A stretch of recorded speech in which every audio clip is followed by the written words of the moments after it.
गोमंत भूमीत मराठी अभिव्यक्तीचा आवाज ठरलेलं गोवन वार्ता दैनिक आज आपल्या 10व्या वर्धापन दिनी एक नवं पर्व गाठतंय. हे केवळ वृत्तपत्र नसून गोव्याच्या मातीचा गंध, लोकसंस्कृतीचं प्रतिबिंब आणि जनतेच्या भावना जपणारं संवेदनशील माध्यम आहे.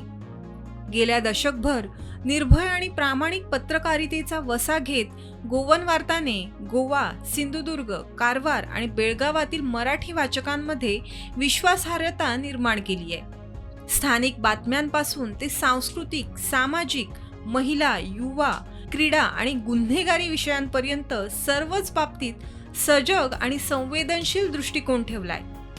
गोवन वार्ता हे केवळ वृत्तपत्र नसून ते इथल्या मातीशी जोडलेलं एक संवेदनशील माध्यम आहे. प्रादेशिक अस्मिता, स्थानिक प्रश्न आणि सांस्कृतिक उन्नतीसाठी गोवन वार्ताने जपलेलं भान अनुकरणीय आहे. बाल साहित्यासाठी हुप्पा हुय्या आणि डिजिटल युगातही टिकवलेला दर्जा आणि विश्वासार्हता ही या दैनिकाची मोठी कामगिरी आहे. आजच्या दिवशी या प्रवासातील संकल्प, निष्ठा आणि समाजसेवेचं स्मरण करत गोवन वार्ताच्या संपूर्ण टीम आणि वाचकांना मनःपूर्वक शुभेच्छा. पुढील वाटचाल तेजस्वी आणि लोकहितकारी ठरो.